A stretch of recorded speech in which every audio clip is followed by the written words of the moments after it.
ക്രിസ്തുവിൽ വിശ്വസിക്കുന്നവർ ആരോടും പക്ഷപാതം കാണിക്കരുത്. യാക്കോബ് പറയുന്നു, സമ്പന്നരെ ആദരിക്കുകയും ദരിദ്രരെ അവഗണിക്കുകയും ചെയ്യുന്ന വിശ്വാസികളെ യാക്കോബ് ശാസിക്കുന്നു. ഒരിക്കലും പാടില്ല. ഇത് ക്രിസ്തുവിന്റെ സ്വഭാവത്തിന് വിരുദ്ധമാണ്. ദൈവം മനുഷ്യരെ ഇവരുടെ സമ്പത്തോ സ്ഥാനമോ പുറം കാഴ്ചയോ നോക്കി അല്ല വിലയിരുത്തുന്നത്. ദൈവം എല്ലാവരെയും ഒരുപോലെ സ്നേഹിക്കും. സഭയിലും സമൂഹത്തിലും എല്ലാവരെയും ഒരുപോലെ മാനിക്കണം. ഈ 2-ാം അധ്യായത്തിന്റെ 1 മുതൽ 7 വരെയുള്ള വാക്യങ്ങളിൽ ഏറ്റവും പ്രധാനപ്പെട്ട വാക്യം 2-ാം അധ്യായത്തിന്റെ 1-ാമത്തെ വാക്യമാണ്. വായിച്ചാണ് 2:1. സഹോദരന്മാരെ, തേജസ്സുള്ളവനായി നമ്മുടെ കർത്താവായ യേശു ക്രിസ്തുവിൽ വിശ്വസിക്കുന്ന നിങ്ങൾ മുഖപക്ഷം കാണിക്കരുത്. യേശു ക്രിസ്തുവിൽ വിശ്വസിക്കുന്ന നിങ്ങൾ മുഖപക്ഷം കാണിക്കരുത്. ശക്തമായിട്ട് യാക്കോബ് നമ്മെ ഓർമ്മിപ്പിക്കുന്ന അനുഗ്രഹീതമായ വചനം. 2-ാം അധ്യായത്തിന്റെ 1 മുതൽ 7 വരെയുള്ള വാക്യങ്ങളിൽ ഏറ്റവും എംഫസൈസ് ചെയ്ത് ഊന്നി പറയുന്ന വചനം, നിങ്ങൾ മുഖപക്ഷം കാണിക്കരുത്. ദൈവസഭയ്ക്കുള്ളിൽ ദരിദ്രനോ സമ്പന്നനോ എന്നുള്ള പാർഷ്യാലിറ്റി പാടില്ല. നമുക്ക് 2-ാം അധ്യായത്തിന്റെ 8 മുതൽ 13 വരെയുള്ള വാക്യങ്ങളിലേക്ക് കടന്നു വരാം. ഇതിന്റെ 8-ാമത്തെ വാക്യം മറ്റൊരാളെന്ന് വായിച്ചാണ്. 8-ാമത്തെ വാക്യം 2:8.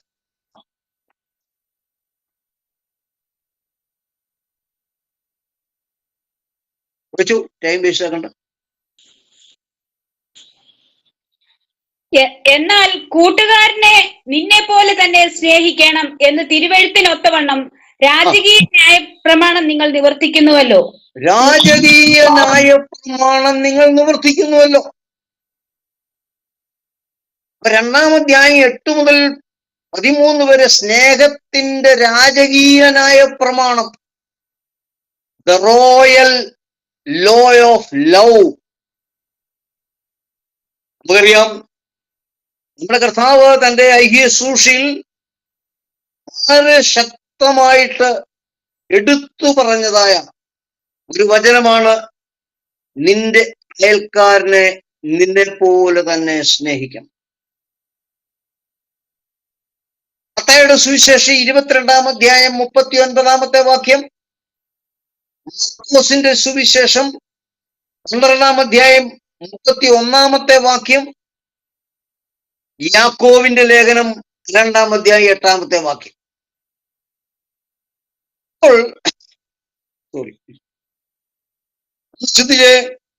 പുതിയ നിയമത്തിൽ ഈ ഭാഗങ്ങളിൽ ഈ ദൈവവചനം പറയുമ്പോൾ പഴയ നിയമത്തിൽ വളരെ വ്യക്തമായി പിതാവായിരിക്കുന്ന ദൈവം ഇതേ കാര്യം പ്രസ്താവിച്ചിട്ടുണ്ട്. ലേവ്യ പുസ്തകം 19-ാം അധ്യായം 18-ാമത്തെ വാക്യം ഇവിടുന്ന് വായിക്കുക. ലേവ്യ പുസ്തകം 19-ാം അധ്യായം 18-ാമത്തെ വാക്യം. നിന്റെ അയൽക്കാരനെ നിന്നെ പോലെ സ്നേഹിക്കാം. വായിച്ചു.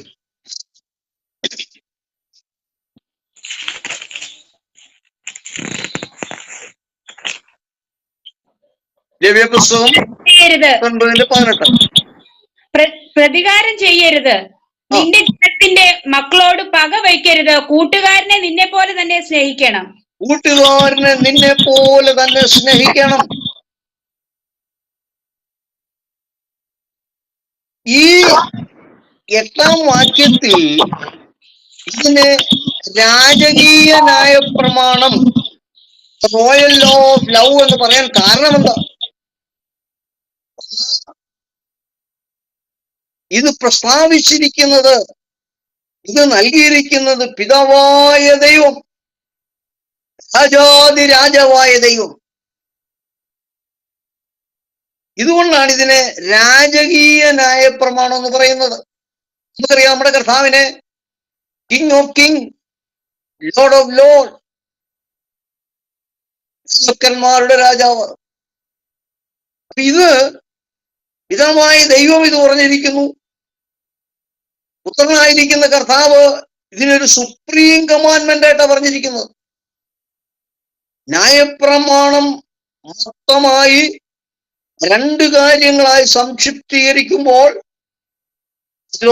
അതിൽ പറഞ്ഞിരിക്കുന്ന രണ്ടിൽ ഒരു കാര്യമാണ് നിന്റെ അയൽക്കാരനെ, നിന്റെ കൂട്ടുകാരനെ നിന്നെ പോലെ തന്നെ സ്നേഹിക്കണം. തന്നെയുമല്ല, ഈ പ്രമാണം വിശ്വാസികളായിരിക്കുന്ന നമുക്ക് ലഭിച്ചപ്പോൾ നമുക്കൊരു വലിയ ആത്മീയ ഉൾക്കാഴ്ച ലഭിച്ചു. നമുക്ക് മറ്റുള്ളവരെ നമ്മളെപ്പോലെ സ്നേഹിപ്പാൻ ഈ വചനത്തിലൂടെ ഒരു പ്രചോദനം ലഭിക്കാൻ ഇടയായിത്തോന്നും. തന്നെയുമല്ല, ക്രിസ്തീയ സ്നേഹത്തിന്റെ സംക്ഷിപ്തം, ക്രിസ്തീയ സ്നേഹത്തെ എങ്ങനെ ഫുഡ് വർക്കിംഗ് ആക്കി മാറ്റണം, മറ്റുള്ളവരുമായി ബന്ധപ്പെടുമ്പോൾ, മറ്റുള്ളവരെ നാം സ്നേഹിക്കുമ്പോൾ സ്നേഹം എങ്ങനെയായിരിക്കണം, ഈ വലിയ ഒരു പ്രമാണം നമ്മുടെ കർത്താവ് നമുക്ക് നൽകി തരുവാനിടയായി. അതുകൊണ്ടാണ് ഇതിനെ രാജകീയ ന്യായപ്രമാണം എന്ന് പറയുന്നത്. അങ്ങനെ ദൈവത്തിന്റെ കൽപ്പനകൾ പരസ്പരം ബന്ധപ്പെട്ട് കിടക്കുകയാണ്. ഒരൊറ്റ കൽപ്പന ലംഘിച്ചാൽ നാം എന്ത് ചെയ്യുന്നു? കുറ്റക്കാരായി തീരുക. ഒന്നിൽ തെറ്റിയാൽ നാം സകലത്തിലും തെറ്റി. എന്നാൽ ദൈവം ന്യായവിധിയേക്കാൾ കരുണയെ ഇഷ്ടപ്പെടുന്നു. 2:13 വായിച്ചോ. 2:13 യാക്കോബിന്റെ ലേഖനം 2:13. കരുണ കാണിക്കാത്തവന് കരുണയില്ലാത്ത ന്യായവിധി ഉണ്ടാവും.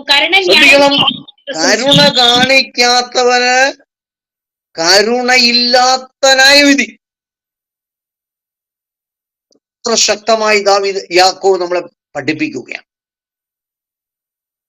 ഇനിയും 2-ാം അധ്യായം 14 മുതൽ 17 വരെ പ്രവൃത്തികളില്ലാത്ത വിശ്വാസം മരിച്ചതാകുന്നു, ചത്തതാകുന്നു.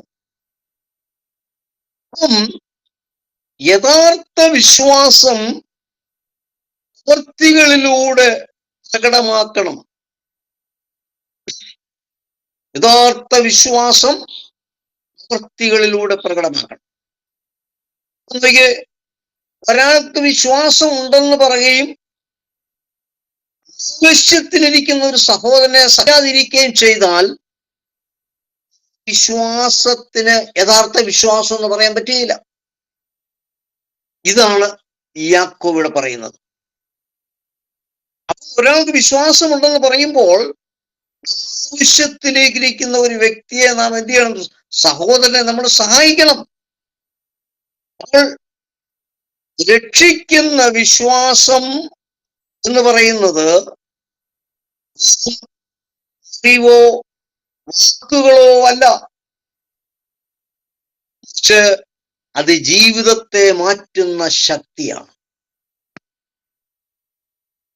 വിശ്വാസം വെറും അറിവോ വാക്കുകളോ ഒന്നുമല്ല, അത് ജീവിതത്തെ മാറ്റുന്ന ശക്തിയാകണം.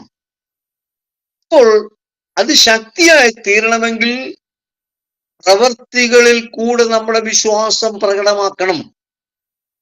ഇതിന് യാക്കോബ് വളരെ ശക്തമായ ഒരു ആഹ്വാനം നമുക്ക് തരികയാണ്.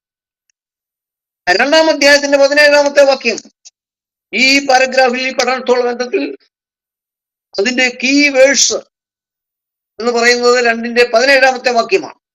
വായിക്കാം. 2:17. അങ്ങനെ വിശ്വാസവും പ്രവൃത്തികളില്ലാതായാൽ സ്വതവേ നിർജീവമാകും. അങ്ങനെ വിശ്വാസവും പ്രവൃത്തികളില്ലാതായി തീർന്നാൽ അത് സ്വതവേ എന്തായിത്തീരുന്നു? നിർജീവമായിത്തീരുന്നു. നിർജീവമാകുന്നു. പരിശുദ്ധാത്മാവ് രേഖപ്പെടുത്തിയിരിക്കുന്ന ഈ ദൈവവചനം നമ്മുടെ വിശ്വാസം സ്നേഹപ്രവർത്തികളിലൂടെ മറ്റുള്ളവർക്ക് കാണാൻ കഴിയണം. ഈ ഒരു വലിയ സന്ദേശമാണ് യാക്കോബ് നമുക്ക് നൽകി തരുന്നത്. 2-ാം അധ്യായത്തിൽ അതിന്റെ 18 മുതൽ 20 വരെയുള്ള വചനങ്ങൾ പഠിക്കുമ്പോൾ വിശ്വാസം പ്രവൃത്തികളാൽ തെളിയിക്കപ്പെടണം. വിശ്വാസം പ്രവൃത്തികളാൽ തെളിയിക്കപ്പെടണം. പ്രവൃത്തികളില്ലാതെ വിശ്വാസം തെളിയിപ്പാൻ കഴിയയില്ല.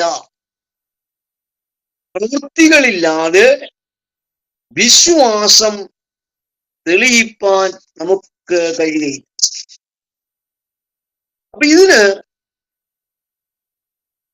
ദൈവവചനത്തിന് ഇങ്ങനെ പറയുന്ന യഥാർത്ഥ വിശ്വാസം ദൈവത്തിൽ ആശ്രയിക്കുകയും അവനെ അനുസരിക്കുകയും ചെയ്യുന്നതാണ്.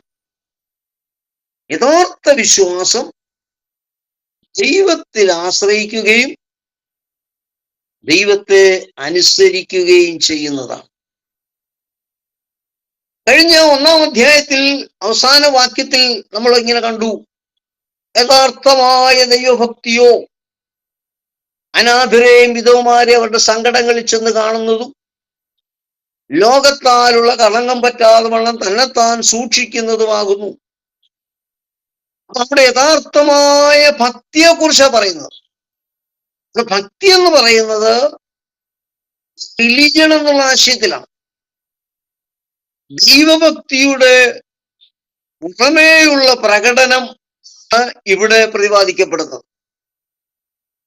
സെറിമോണിയൽ ആക്ടിവിറ്റീസ്, ആചാരപരമായ കാര്യങ്ങളും ചടങ്ങുകളുമൊക്കെ ചെയ്യുന്ന മതജീവിതത്തെയാണ് യാക്കോബ് 1-ാം അധ്യായത്തിന്റെ 27-ാമത്തെ വാക്യത്തിൽ വെളിപ്പെടുത്തുന്നതെങ്കിൽ, നമ്മൾ ഇവിടെ വരുമ്പോൾ വിശ്വാസത്തെ കുറിച്ച് യാക്കോബ് പറയുന്നു, യഥാർത്ഥ വിശ്വാസം ദൈവത്തിൽ ആശ്രയിക്കുകയും അവനെ അനുസരിക്കുകയും ചെയ്യുന്നതാണ്.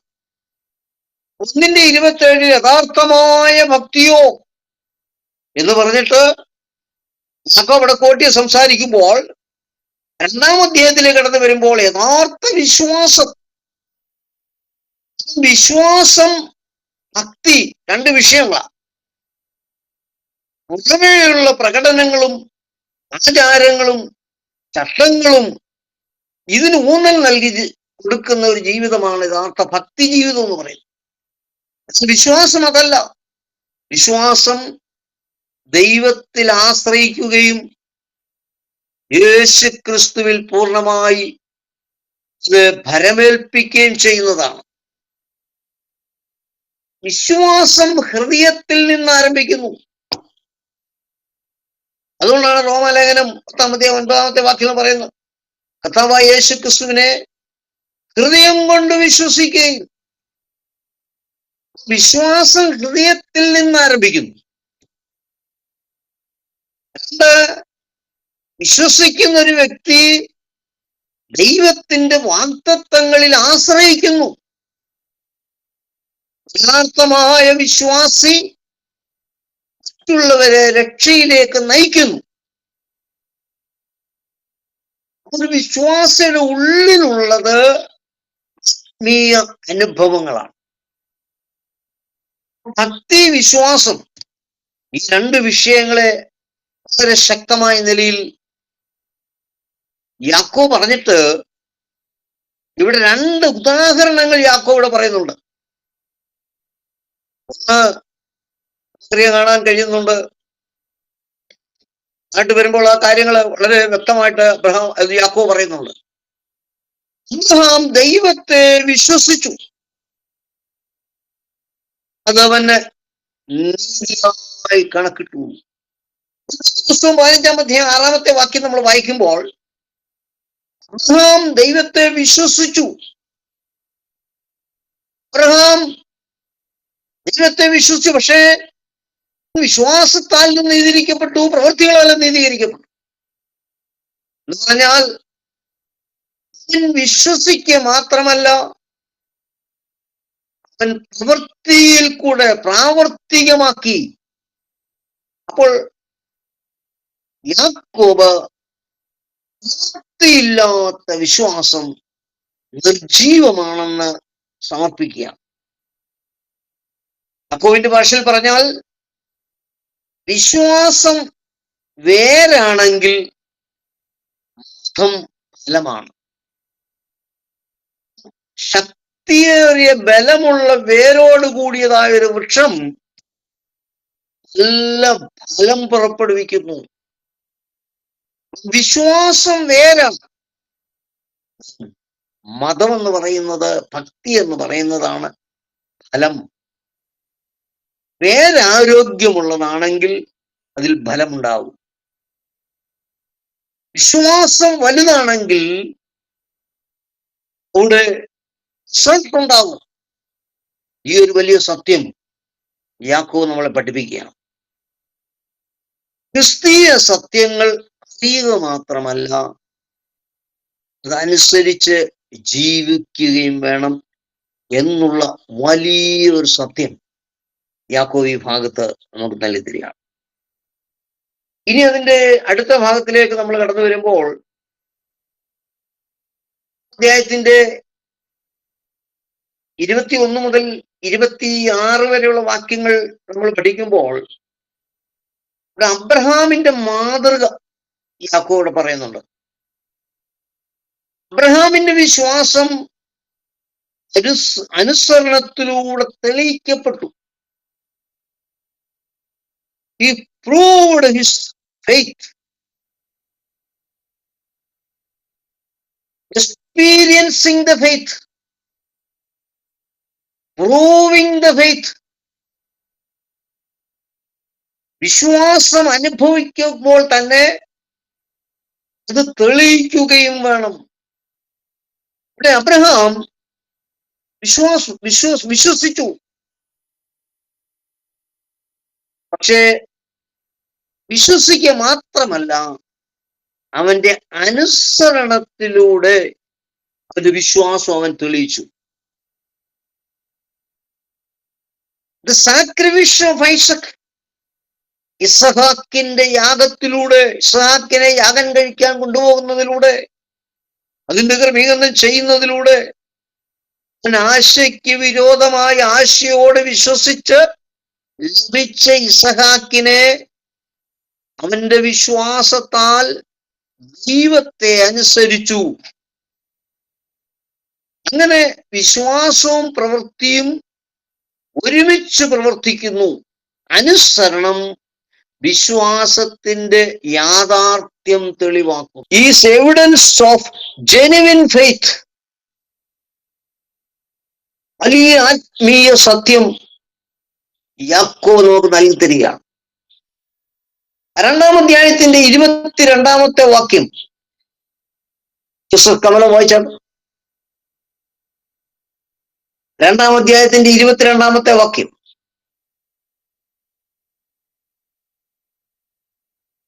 അവന്റെ പ്രവൃത്തിയോടുകൂടെ വിശ്വാസം വ്യാപരിച്ചു എന്നും, അവന്റെ പ്രവൃത്തിയോടുകൂടെ വിശ്വാസം വ്യാപരിച്ചു എന്ന്, പ്രവൃത്തിയാൽ വിശ്വാസം പൂർണ്ണമായി എന്നും, പ്രവൃത്തിയാൽ വിശ്വാസം പൂർണ്ണമായി എന്നും നീ കാണുന്നുവല്ലോ. ദൈവത്തെ അനുസരിക്കുന്ന ജീവിതം യഥാർത്ഥ വിശ്വാസത്തിന്റെ അടയാളമാണ്. Obedience to God is evidence of genuine faith. ദൈവത്തെ അനുസരിക്കുന്ന ജീവിതം. ഇവിടെ അബ്രഹാമിനെ കുറിച്ച് യാക്കോബ് പരാമർശിച്ചിട്ട് അടുത്ത ഒരാളെ കുറിച്ച് പറയുന്നുണ്ട്. യോശുവയുടെ പുസ്തകം 2-ാം അധ്യായത്തിൽ നമുക്കത് കാണുവാനായിട്ട് കഴിയുന്നുണ്ട്. രാഹാവിന്റെ മാതൃക. വിശ്വാസം ധൈര്യമായ പ്രവർത്തികളിൽ കൂടെ പ്രകടമാക്കിയ ഒരു വ്യക്തിയാണ് രാഹാബ്. രാഹാബിനെ കുറിച്ച് കൂടുതൽ യോശുവയുടെ പുസ്തകം 2-ാം അധ്യായത്തിൽ നമുക്ക് കാണാൻ കഴിയുന്നു. വിശ്വാസം ധൈര്യമായ പ്രവൃത്തികളിലൂടെ പ്രകടമാക്കി. രാഹാബ്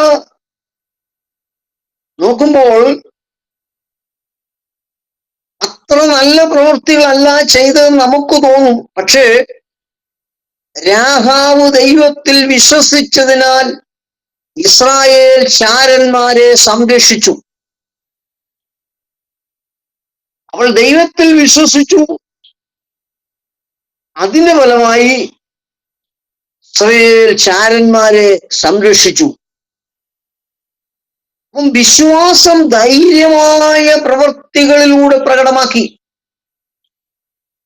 ഇവിടെ ദൈവത്തിൽ വിശ്വസിക്കുന്ന ആരെയും ദൈവത്തിന് ഉപയോഗിക്കാൻ കഴിയും എന്നൊരു സത്യം യാക്കോബ് നമുക്ക് നൽകി തരികയാണ്.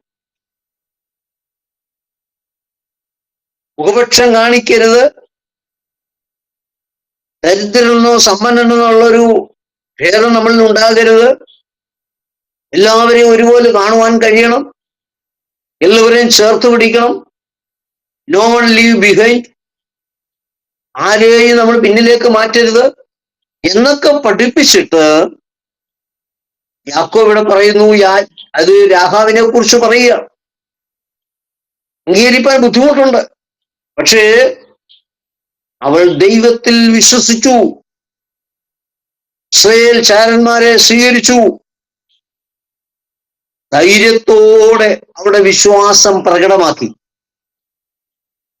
രാഹാബിന്റെ പ്രവൃത്തികൾ അവരുടെ വിശ്വാസത്തിന്റെ തെളിവാണ്.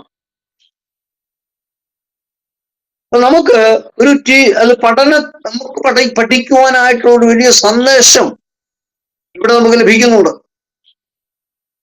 വിശ്വാസം വാക്കുകളിൽ മാത്രം ഒതുങ്ങരുത്, പ്രവൃത്തികളാൽ കാണപ്പെടണം. വിശ്വാസം വാക്കുകളിൽ മാത്രം ഒതുങ്ങരുത്, പ്രവൃത്തികളിൽ അല്ലെങ്കിൽ പ്രവൃത്തികളാൽ കാണപ്പെടണം. 2 എക്സാമ്പിൾ വളരെ വ്യക്തമായി യാക്കോബ് നൽകി തന്നു. 1 അബ്രഹാമിനെ കുറിച്ചാണ്, 2 രാഹാബിനെ കുറിച്ചാണ്. വിശ്വാസവീരന്മാരുടെ പട്ടികയിൽ എണ്ണപ്പെടത്തക്ക നിലയിൽ ഇവര് വന്നു എന്നുള്ളത് വളരെ സന്തോഷകരമായ ഒരു കാര്യമാണ്. 2-ാം അധ്യായം 26-ാമത്തെ വാക്യം, 2:26. ഇങ്ങനെ ആത്മാവില്ലാത്ത ശരീരം നിർജീവമായിരിക്കുന്നത് പോലെ പ്രവൃത്തിയില്ലാത്ത വിശ്വാസവും നിർജീവമാകുന്നു. A body without a soul is dead. ആത്മാവില്ലാത്ത ശരീരം നിർജീവമായ ശരീരമാണ്. എത്ര ആഴമേറിയ ഒരു റിസംബ്ലൻസ് അല്ലെങ്കിൽ ഒരു എന്താ പറയുന്നത്, ഒരു ഉപമ അല്ലെങ്കിൽ അതിനെ പ്രൂവ് ചെയ്യുന്നുണ്ടോ? ഒരു ശരീരത്തിൽ ആത്മാവില്ലെങ്കിൽ, വസിക്കുന്നില്ലെങ്കിൽ അത് നിർജീവമായി തീർന്നിരിക്കുകയാണ്. അതുപോലെ തന്നെയാണ് പ്രവൃത്തിയില്ലാത്ത വിശ്വാസവും നിർജീവമാണ്. അപ്പോൾ പ്രവൃത്തിയും വിശ്വാസവും തമ്മിൽ എത്രമാത്രം കോറിലേറ്റഡ് ആണ്, എത്രമാത്രം ബന്ധപ്പെട്ട് കിടക്കുന്നു എന്ന് യാക്കോബ് നമ്മളെ ദൈവവചനത്തിലൂടെ പഠിപ്പിക്കുകയാണ്. ഈ 2-ാം അധ്യായത്തിൽ വളരെ പ്രധാനപ്പെട്ട ദൈവശാസ്ത്ര വിഷയങ്ങൾ കിടപ്പുണ്ട്. 8 കൂട്ടം വിഷയങ്ങൾ 2-ാം അധ്യായത്തിൽ വേദശാസ്ത്രപരമായി കിടക്കുന്നത് നമുക്ക് കാണാൻ കഴിയുന്നു. 1, ദൈവം പക്ഷപാതം കാണിക്കുന്നില്ല. ദൈവം പക്ഷപാതം, ഫേവറിറ്റിസം കാണിക്കുന്നില്ല. 2, അയൽക്കാരനെ സ്നേഹിക്കുന്നത് ദൈവത്തിന്റെ കൽപ്പനയാണ്. അയൽക്കാരനെ സ്നേഹിക്കുന്നത് അല്ലെങ്കിൽ കൂട്ടുകാരനെ സ്നേഹിക്കേണ്ടത് ദൈവത്തിന്റെ കൽപ്പനയാണ്. 3, കരുണ ന്യായവിധിയെ ജയിക്കുന്നു. കരുണ കാണിക്കുന്നവൻ ന്യായവിധിയിൽ നിന്ന് തെറ്റുവഴിയും. കരുണ ന്യായവിധിയെ ജയിക്കുന്നു. 4, യഥാർത്ഥ വിശ്വാസം നല്ല പ്രവൃത്തികൾ ഉളവാക്കുന്നു. യഥാർത്ഥ വിശ്വാസം നല്ല പ്രവൃത്തികൾ ഉളവാക്കുന്നു.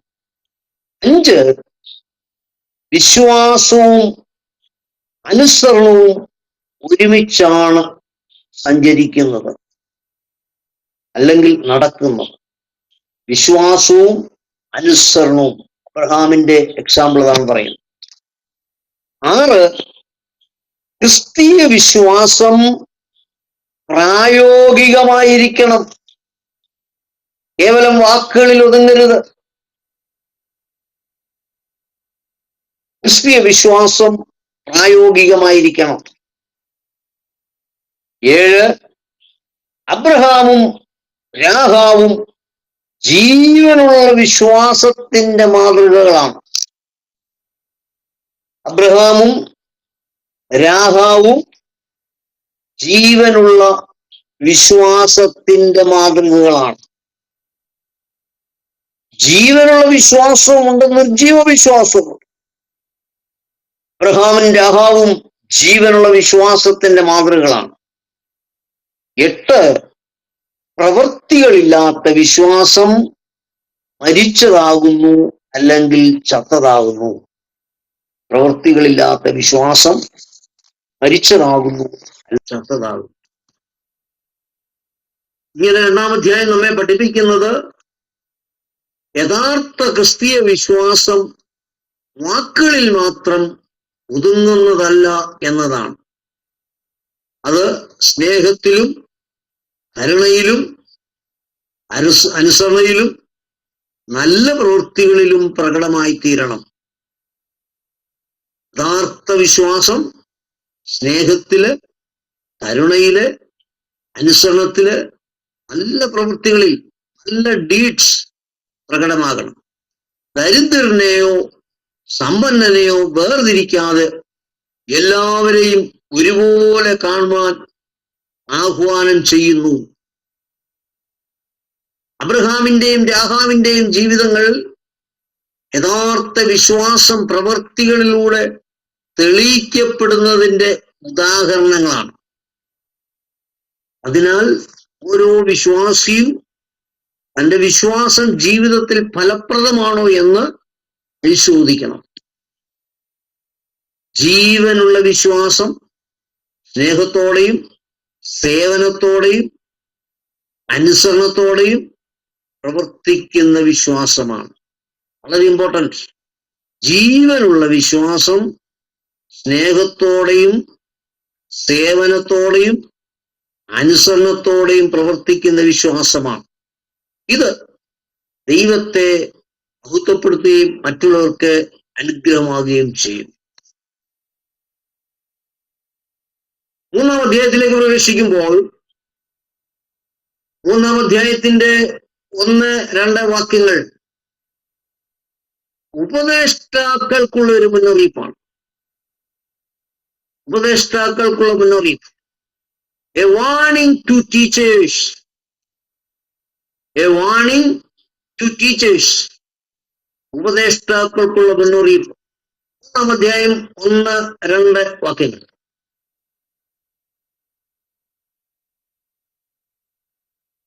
സഹോദരന്മാരെ, അധികം ശിക്ഷാവിധി വരുമെന്ന് അറിഞ്ഞ് നിങ്ങളിൽ അനേകർ ഉപദേഷ്ടാക്കന്മാർ ആകരുത്. നാം എല്ലാവരും പലതിലും തെറ്റിപ്പോകുന്നു. ഒരുത്തൻ വാക്കിൽ തെറ്റാതിരുന്നാൽ അവൻ ശരീരത്തെ മുഴുവനും കടിഞ്ഞാണിട്ട് നടത്തുവാൻ ശക്തനായി സൽഗുണപൂർത്തിയുള്ള പുരുഷൻ ആകുന്നു. ഉപദേഷ്ടാക്കന്മാർക്കുള്ള മുന്നറിയിപ്പ്. ഉപദേശിക്കുന്നവർക്ക് കൂടുതൽ ഉത്തരവാദിത്തങ്ങളുണ്ട്. പ്രധാന വിഷയമാണ്. ഉപദേശിക്കുന്നവർക്ക് കൂടുതൽ ഉത്തരവാദിത്തങ്ങളുണ്ട്. അപ്പോൾ എല്ലാവരും അധ്യാപകരും പ്രസംഗരും ആകാൻ ശ്രമിക്കരുത്.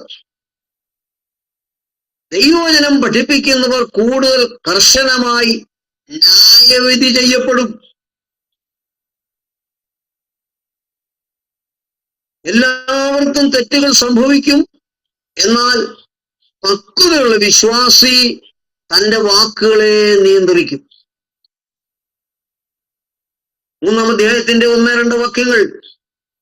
അപ്പൊ ഇതിൽ നിന്ന് നമുക്കുള്ള ആത്മീയ പാഠം, ദൈവവചനം പഠിപ്പിക്കുന്നവർ വാക്കുകളിലും ജീവിതത്തിലും മാതൃകയുള്ളവരായിരിക്കണം. ദൈവവചനം പഠിപ്പിക്കുന്നവർ വാക്കുകളിലും ജീവിതത്തിലും പ്രവൃത്തികളിലും വളരെ മാതൃകയുള്ളവരായിരിക്കണം. 3-ാം അധ്യായത്തിന്റെ 3 മുതൽ 12 വരെയുള്ള വാക്യങ്ങളിൽ the power of the tongue, നാവിന്റെ ശക്തി എന്നുള്ളതാണ് വിഷയം. നാവിന്റെ ശക്തി. ചെറിയ നാവിന് സ്വാധീനം. നാം ഒരു ചെറിയ അവയവമെങ്കിലും അതിന്റെ പവർ വലുതാണെന്ന് യാക്കോബ് പരിശുദ്ധാത്മാവിൽ രേഖപ്പെടുത്തിയിരിക്കുകയാണ്. അതിന് 2-3 കൂട്ടം കാര്യങ്ങൾ യാക്കോബ്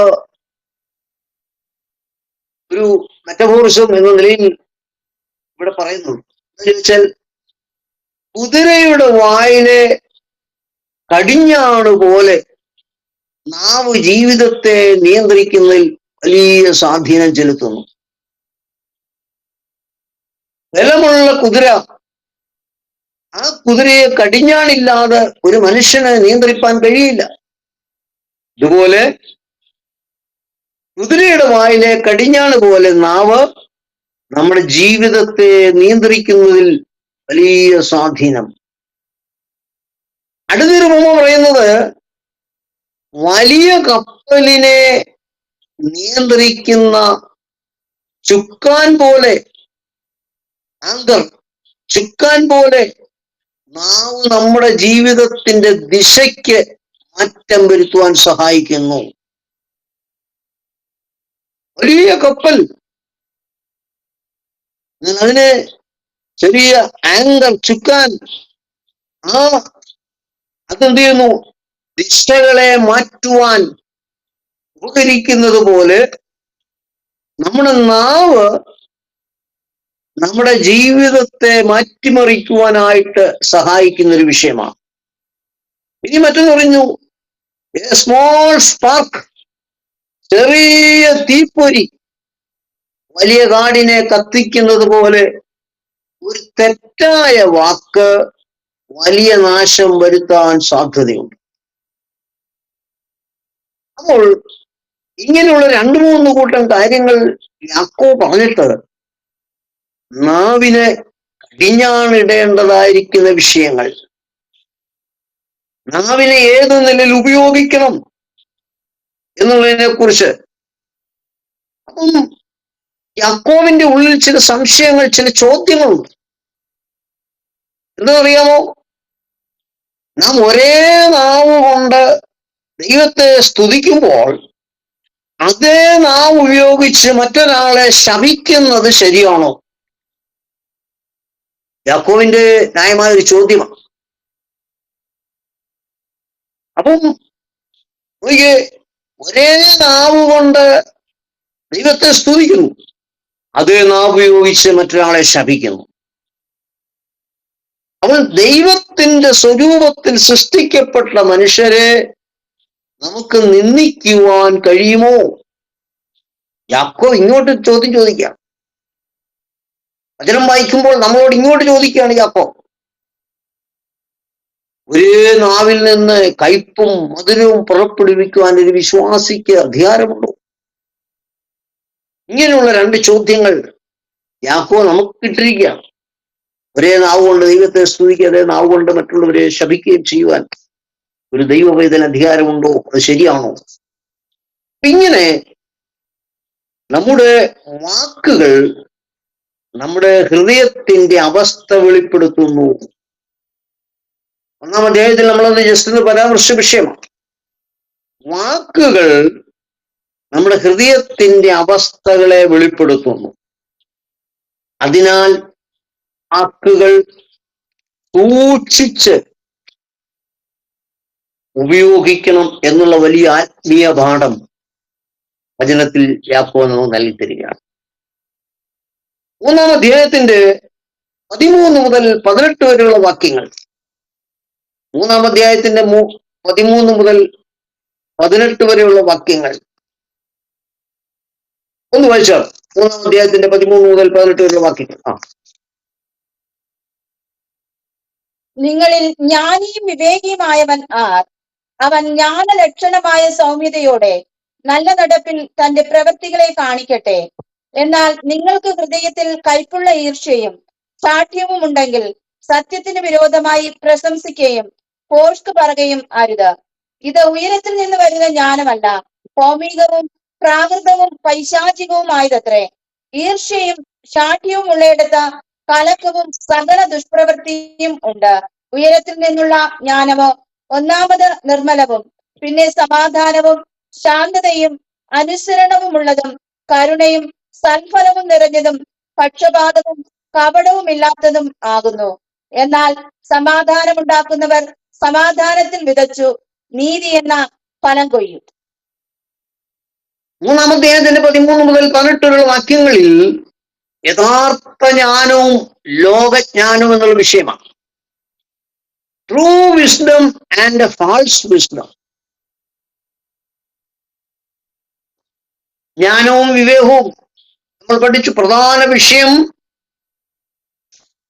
ദൈവത്തിൽ നിന്നുള്ള ജ്ഞാനവും ലോകത്തിൽ നിന്നുള്ള ജ്ഞാനവും തമ്മിലുള്ള വ്യത്യാസം. The difference between heavenly wisdom and worldly wisdom. ഉയരത്തിൽ നിന്നുള്ള ജ്ഞാനം, മുകളിൽ നിന്നുള്ള ജ്ഞാനം, ഇത് തമ്മിലുള്ള വ്യത്യാസം എന്താണ്? ഏത് ജ്ഞാനം ഒരു വിശ്വാസി പ്രാപിക്കണം എന്നുള്ളതായ വിഷയം യാക്കോബ് പറഞ്ഞിട്ട് 14 മുതൽ 16 വരെയുള്ള വാക്യങ്ങളിൽ ലോകജ്ഞാനത്തെ കുറിച്ച് വളരെ വ്യക്തമായി യാക്കോബ് പഠിപ്പിക്കുന്നു. എന്നാൽ ഈ ലോകജ്ഞാനത്തിന്റെ ലക്ഷണങ്ങൾ എന്താണ്? What are the characteristics of false wisdom? ലോകജ്ഞാനത്തിന്റെ സവിശേഷതകൾ, ലോകജ്ഞാനത്തിന്റെ പ്രത്യേകതകൾ എന്തെല്ലാമാണ്? ഒന്ന്, ലോകജ്ഞാനത്തിൽ കൂടെ പ്രാപിക്കുന്നതാണ് അസൂയ, envy, jealousy. മറ്റൊന്ന് സെൽഫ് അംബിഷൻ, സ്വാർത്ഥത, പ്രൈഡ്, അഹങ്കാരം, കലഹം അല്ലെങ്കിൽ ഡിസോർഡർ ഉണ്ടാക്കുക, ഈവിൾ പ്രാക്ടീസസ്, ദുഷ്പ്രവൃത്തികൾ. ഇത്തരം ജ്ഞാനങ്ങൾ ദൈവത്തിൽ നിന്നുള്ളതല്ല. അസൂയ ഇല്ലാത്തവരായിട്ട് അങ്ങനെ ആരും തന്നെ ഇല്ല. യാക്കോബ് പറയുന്നു അത് ഉയരത്തിൽ നിന്ന് ലഭിച്ച ജ്ഞാനമല്ല, ലോകത്തിന്റെ ജ്ഞാനം കൊണ്ടുണ്ടാകുന്ന സംഭവമാണ്. നാം നമ്മിൽ തന്നെ, 2-ാം അധ്യായത്തിൽ പറഞ്ഞു അയൽക്കാരനെ കൂട്ടുകാരനെ നിന്നെ പോലെ സ്നേഹിക്കണം. പക്ഷേ ഇവിടെ കാണുന്ന സ്വാർത്ഥതയാണ്, സെൽഫ് അംബീഷനാണ്. അതും ലോകത്തിൽ നിന്ന് ലഭിക്കുന്നതാണ്. ഒരുവൻ അഹങ്കരിക്കുന്നത്, അഹങ്കാരം, അത് ലോകത്തിൽ നിന്ന് ലഭിക്കുന്നതാണ്. കലഹം, ഡിസോർഡർ ഉണ്ടാക്കുക എന്ന് പറഞ്ഞാൽ ശാന്തമായി പോകുന്ന അന്തരീക്ഷത്തെ കലുഷിതമാക്കി മാറ്റുക, അത് ലോകത്തിൽ നിന്ന് പ്രാപിച്ചതാണ്. ദുഷ്പ്രവൃത്തികൾ, അത് ലോകത്തിൽ നിന്ന് പ്രാപിച്ചതാണ്. Evil practices. ഇത്തരം ജ്ഞാനം ദൈവത്തിൽ നിന്നുള്ളതല്ല. എന്നാൽ 17-18 വാക്യങ്ങളിൽ ദൈവീക ജ്ഞാനം, wisdom, True wisdom is from the above. ഉയരത്തിൽ നിന്നുള്ള ജ്ഞാനം. ആ ജ്ഞാനത്തിന്റെ പ്രത്യേകത എന്തറിയാമോ? ഇത് പ്യുവറാണ്, ശുദ്ധമായതാണ്. അതിൻ്റെ അകത്ത് യാതൊരു കളങ്കവുമില്ല. ഉയരത്തിൽ ലഭിക്കുന്ന ജ്ഞാനം ഒന്ന് ശുദ്ധിയുള്ളതാണ്, പ്യുവർ. രണ്ട്, സമാധാനം സൃഷ്ടിക്കുന്നത്, പീസ്ഫുൾ ആൻഡ് ലവിങ് വണ്ണം. മൂന്നാമത് ജെന്റില, സൗമ്യത ഉളവാക്കുന്നതാണ്. റീസണബിൾ ആണ്, അനുസരണ ഉളവാക്കുന്നതാണ്. മേഴ്സിഫുള്ളാണ്, കരുണ ഉളവാക്കുന്നതാണ്. ഫുൾ ഓഫ് ഗുഡ് ഫ്രൂട്ട്സ്, നല്ല ഫലങ്ങൾ ഉളവാക്കുന്നത്. ഇമ്പാർഷ്യല, പക്ഷപാതമില്ലാത്തതാണ്. അടുത്ത സിൻസിയറാണ്, ആത്മാർത്ഥമായിട്ടുള്ളത്. നോക്കി, ഉയരത്തിൽ നിന്നുള്ള ജ്ഞാനം പ്യുവർ, ശുദ്ധിയുള്ളത്, സമാധാനം സൃഷ്ടിക്കുന്നത്, സൗമ്യതയുള്ളത്, അനുസരണയുള്ളത്, കരുണയുള്ളത്, നല്ല ഫലങ്ങൾ ഉളവാക്കുന്നത്, പക്ഷപാതമില്ലാത്തത്, ആത്മാർത്ഥമായത്. ഇതിൽ നിന്ന് നമുക്കൊരു വലിയ ആത്മീയ പാഠമുണ്ട് കേട്ടോ. ജ്ഞാനം എന്നത് കേവലം അറിവ് മാത്രമല്ല, പ്രത്യുത ദൈവഹിതപ്രകാരം ജീവിതത്തെ നിയന്ത്രിക്കുന്നതാണ്. ദൈവഹിതപ്രകാരം ജീവിതത്തെ നിയന്ത്രിക്കുന്നതാണ് ദൈവ ഉയരത്തിൽ നിന്നുള്ള ജ്ഞാനം. ജ്ഞാനം എന്നത് കേവലം അറിവല്ല, പ്രത്യുത ദൈവഹിതപ്രകാരം ജീവിതത്തെ നിയന്ത്രിക്കുന്നു.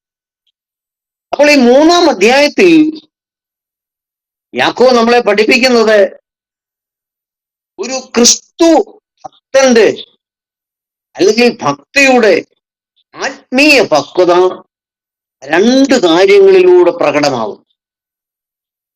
ഒരു ക്രിസ്തു ഭക്തന്റെ അല്ലെങ്കിൽ ഭക്തിയുടെ ആത്മീയ പക്വത 2 കാര്യങ്ങളിലൂടെ പ്രകടമാകുന്നു. അത് ഒന്ന്, നാവിനെ നിയന്ത്രിക്കുന്നതിൽ.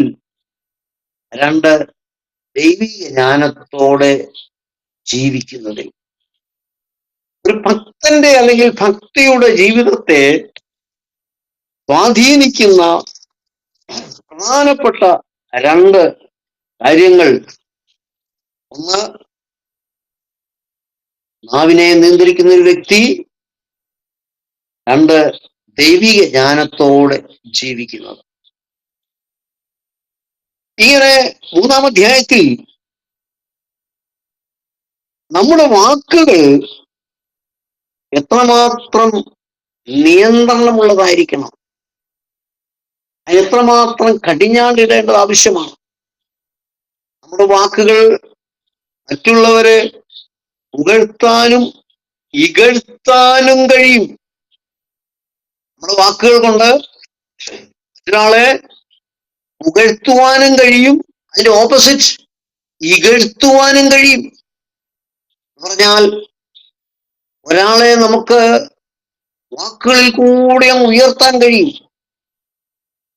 അപ്പോൾ തന്നെ ആ വാക്ക് അതുപോലെ തന്നെ അങ്ങ് കണ്ടമാനം താഴ്ത്തുവാനും കഴിയും. എന്നാൽ അങ്ങനെ വരുമ്പോൾ ദൈവത്തെ മഹത്വപ്പെടുത്തുകയും മറ്റുള്ളവരെ അനുഗ്രഹിക്കുകയും ചെയ്യുന്ന വാക്കുകളായിരിക്കണം ദൈവമക്കൾ ഉപയോഗിക്കേണ്ടത്. അപ്പോൾ മറ്റുള്ളവരെ നമ്മുടെ വാക്കുകൾ പുകഴ്ത്തുന്നതോ അല്ലെങ്കിൽ താഴ്ത്തി സംസാരിക്കുന്നതോ ആ ഒരു ഇതിലല്ല, ദൈവത്തെ മഹത്വപ്പെടുത്തുകയും നമ്മുടെ വാക്കുകളിൽ കൂടെ മറ്റുള്ളവരെ അനുഗ്രഹിക്കുകയും ചെയ്യണം. ചുരുക്കി പറഞ്ഞാൽ യാക്കോബ് നമ്മുടെ നാവിന് എത്രമാത്രം പ്രാധാന്യമുണ്ടെന്നുള്ള വലിയ ആത്മീയ സത്യം പഠിപ്പിക്കുകയാണ്. ദൈവമക്കൾ എത്രമാത്രം സൂക്ഷിക്കണം, അവനവൻ തന്നെത്താൻ സൂക്ഷിക്കണം.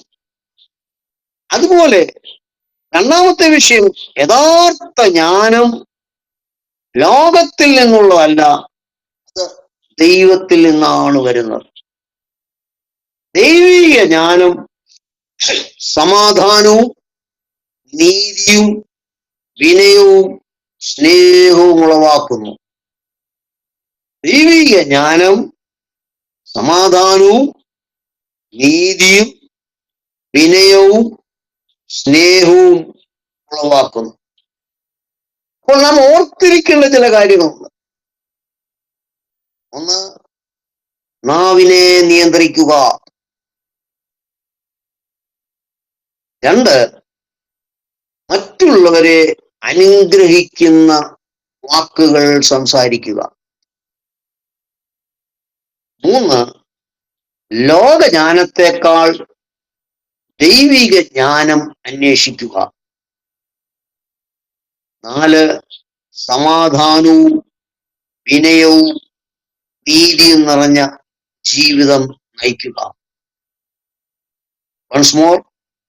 ഒന്ന്, നാവിനെ നിയന്ത്രിക്കുക, മറ്റുള്ളവരെ അനുഗ്രഹിക്കുന്ന വാക്കുകൾ സംസാരിക്കുക, ലോകജ്ഞാനത്തെക്കാൾ ദൈവിക ജ്ഞാനം അന്വേഷിക്കുക, സമാധാനവും വിനയവും നീതിയും നിറഞ്ഞ ജീവിതം നയിക്കുക.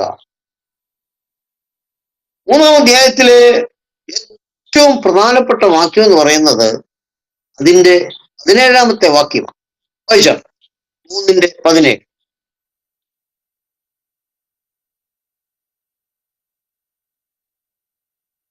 ഉയരത്തിൽ നിന്നുള്ള ജ്ഞാനമോ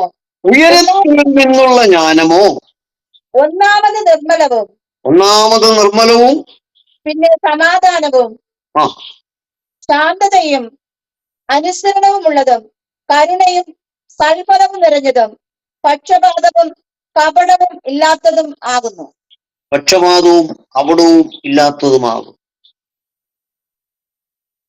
മെമ്മറി വേഴ്സ് കാണാൻ പഠിച്ചോ. 3:17. ഉയരത്തിൽ നിന്നുള്ള ജ്ഞാനമോ ഒന്നാമത് നിർമ്മലവും പിന്നെ സമാധാനവും ശാന്തതയും അനുസരണവും ഉള്ളതും കരുണയും സൽഫലവും നിറഞ്ഞതും പക്ഷപാതവും അപടവും ഇല്ലാത്തതുമാകുന്നു. അതുകൊണ്ടാണ് യാക്കോബ് പറയുന്നത്, ലോകജ്ഞാനത്തെക്കാൾ ഉയരത്തിൽ നിന്നുള്ള ജ്ഞാനം, ദൈവിക ജ്ഞാനം അന്വേഷിക്കണം. ആ ജ്ഞാനം അന്വേഷിക്കുമ്പോൾ നമുക്ക് ലഭിക്കുന്ന ചില ബെനിഫിറ്റ്സ് ആണ് ആ വാക്യത്തിൽ ഇവിടെ പറഞ്ഞിരിക്കുന്നത്. നൈർമല്യം, സമാധാനം, ശാന്തത, അനുസരണം, ഒബീഡിയന്റ് ലൈഫ്, കരുണ, ഫുൾ ഫ്രൂട്ട്സ്, സൽഫലം, ഇംപാർഷ്യൽ, പക്ഷപാതമില്ലാത്ത, ഹിപ്പോക്രസി, കാപട്യമില്ലാത്ത മനോഹരമായ ഒരു ജീവിതം.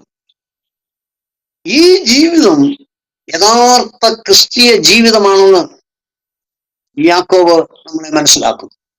അങ്ങനെ 2-ാം അധ്യായത്തിൽ പക്ഷപാതം കാണിക്കരുത്, സ്നേഹത്തിന്റെ രാജകീയ പ്രമാണത്തെ കുറിച്ച് സംസാരിക്കുന്നു. അതിനുശേഷം പ്രവൃത്തികളില്ലാത്ത വിശ്വാസം ചത്തതാകുന്നു, വിശ്വാസം പ്രവൃത്തികളാൽ തെളിയിക്കപ്പെടണം. വിശ്വാസത്തിന് മാതൃകളായി അബ്രഹാമിനെയും രാഹാബിനെയും അത് യാക്കോബ് നമ്മെ അറിയിക്കും. 3-ാം അധ്യായത്തിൽ ഉപദേഷ്ടാക്കന്മാർക്കുള്ള മുന്നറിയിപ്പ്, വാണിംഗ് ടു ടീച്ചേഴ്സ്, പ്രധാന വിഷയമായി പറഞ്ഞിട്ട് നാവിന്റെ ശക്തിയെക്കുറിച്ച് പ്രതിപാദിക്കുന്നു. യഥാർത്ഥ ജ്ഞാനവും ലോകജ്ഞാനവും എന്നുള്ള വിഷയം. അവസാനമായി ഉയരത്തിലുള്ള ജ്ഞാനം തന്നെ പ്രാപിക്കണം. ലോകജ്ഞാനമല്ല, ഉയരത്തിലുള്ള ജ്ഞാനം. ഉയരത്തിലുള്ള ജ്ഞാനമോ ഒന്നാമത് നിർമ്മലവും, പിന്നെ സമാധാനവും ശാന്തതയും അനുസരണവും ഉള്ളതും, കരുണയും സൽഫലവും നിറഞ്ഞതും പക്ഷപാതവും കപടവും ഇല്ലാത്തതും